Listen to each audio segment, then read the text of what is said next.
5 अप्रैल 2025 शाम की बात है, हैदराबाद की बात है। विनय कुमार 21 साल का नौजवान इंजीनियरिंग का छात्र, खेल के मैदान में अचानक मौत हो गई। देखिए ये वीडियो।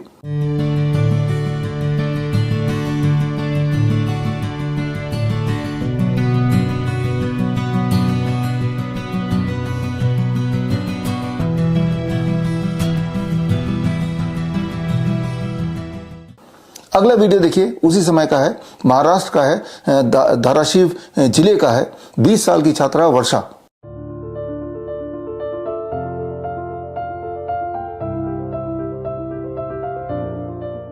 स्टेज पे भाषण देते हुए गिरी, मौत हो गई।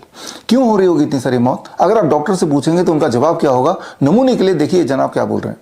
24 घंटे में 3 वीडियो। एक बच्चा क्रिकेट खेल रहा है, हार्ट अटैक हो जाता है।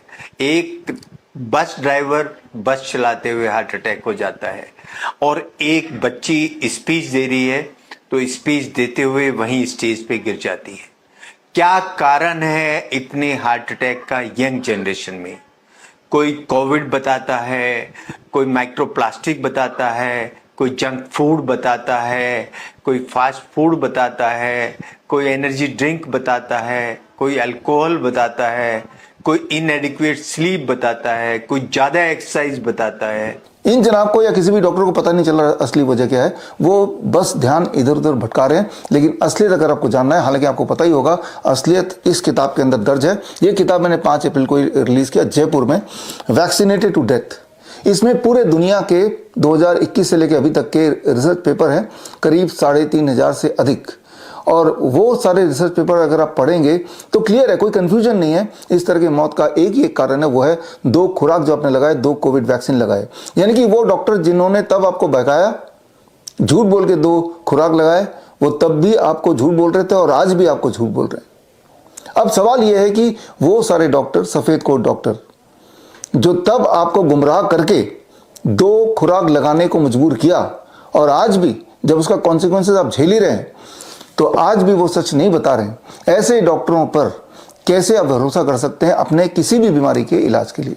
हम किसी भी बीमारी की अगर बात करें तो पिछले 4 सालों में एक और चीज हुआ, सिर्फ लोग मरे ही नहीं, एकाएक मौत ही नहीं हुई, इसके अलावा भी बहुत कुछ हुआ।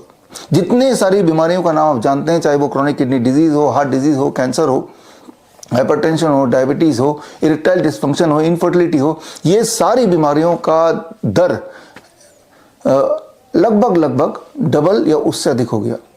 ये भी प्रूवन है और उसका रिसर्च पेपर भी मैंने इसी में डाल दिया है।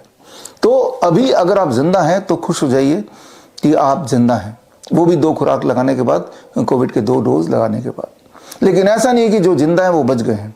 सारे लोग नहीं मरेंगे, ना ही सारे लोग मर रहे हैं, लेकिन सबको कुछ ना कुछ जरूर हो रहा है as a side effect of the Covid vaccine. हो सकता है किसी को पूरे स्किन में रैशेस पड़ गए हैं, किसी का किडनी अचानक फेल हो गया हो, कोई कैंसर का पेशेंट बन गया हो।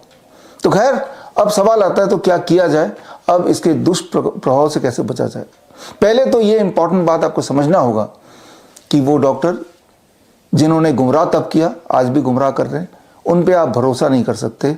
उन पर, उनके पास जाके ट्रीटमेंट कराएंगे तो हालत बद से बदतर ही होती जाएगी। ये आप गौर से सोचेंगे तो पाएंगे आप कि ऐसा ही हो रहा है।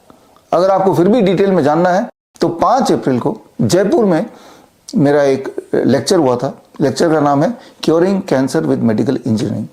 ये लेक्चर आप स्क्रीन पे दिए हुए लिंक में जाके जरूर देखें। अगर आप डॉक्टर BRC क्लिनिक या फिर डॉक्टर BRC हॉस्पिटल खोलना चाहते हैं, या फिर अपने एग्जिस्टिंग क्लिनिक या हॉस्पिटल को अपग्रेड करना चाहते हैं विद डॉक्टर BRC प्रोटोकॉल, तो स्क्रीन पे दिए हुए लिंक में जाके फॉर्म भरें।